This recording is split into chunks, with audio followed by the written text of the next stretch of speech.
Hello बच्चों, let's see the question. कह रहा है कि the rate constant for the reaction A से बी जा रही है बेटा। एक रिएक्शन ए से बी जा रही है और इसका रेट कांस्टेंट दे रखा है हमें 0.6 इंटू 10⁻³ मोल पर लीटर पर सेकेंड, है ना।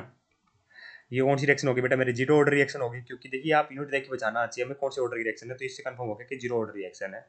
एक बात तो ये बेटा, हमें इनिशियल कंसंट्रेशन दे रखी है बेटा ए की 5 मोलर, है ना। किन दे रखी है बेटा? 5 मोलर दे रखी है ए नोट की वैल्यू, ठीक है।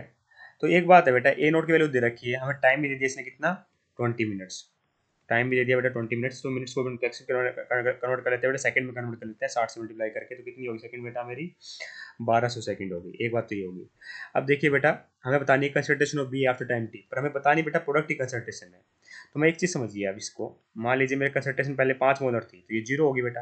अब 5 में से जितनी जाएगी बेटा कंसंट्रेशन, उतनी कंसंट्रेशन यहाँ पे बन रही होगी, क्योंकि जीरो ऑर्डर रिएक्शन है बेटा। तो बस ये चीज़ ध्यान देनी थी बेटा मेरे को, जितनी कंसंट्रेशन मेरी कम होगी बेटा, उतनी कंसंट्रेशन मेरी बन रही होगी, है ना।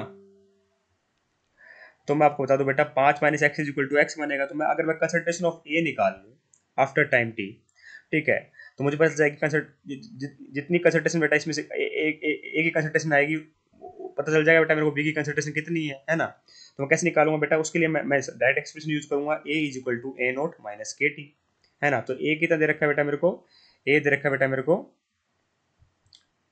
ए का मतलब हो गया कंसंट्रेशन आफ्टर टाइम टी, तो मुझे निकालनी है ना। ए नोट दे रखा है बेटा मेरे को 5 मोलर, के क्या रेट कांस्टेंट है, के अंदर रखा है 0.6 इंटू 10⁻³ टाइम कितना है बेटा मेरा? टाइम दे रखा है मेरे को 1200 सेकंड, ठीक है। तो सोल्व कर लेते हैं बेटा थोड़ा सा।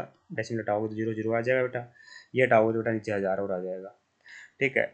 तो यहाँ पे कितना आ जाएगा बेटा मेरा? 6 × 120 डिवाइड बाई 1000,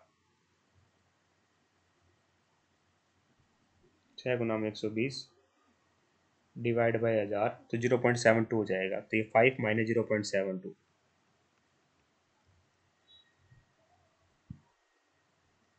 4.28 हो जाएगा।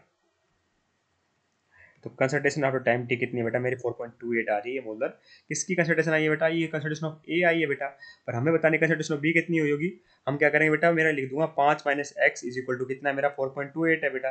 तो x will be the concentration of time T, है ना। तो कितनी आ जाएगी बेटा? ये आ जाएगी 5 - 4.28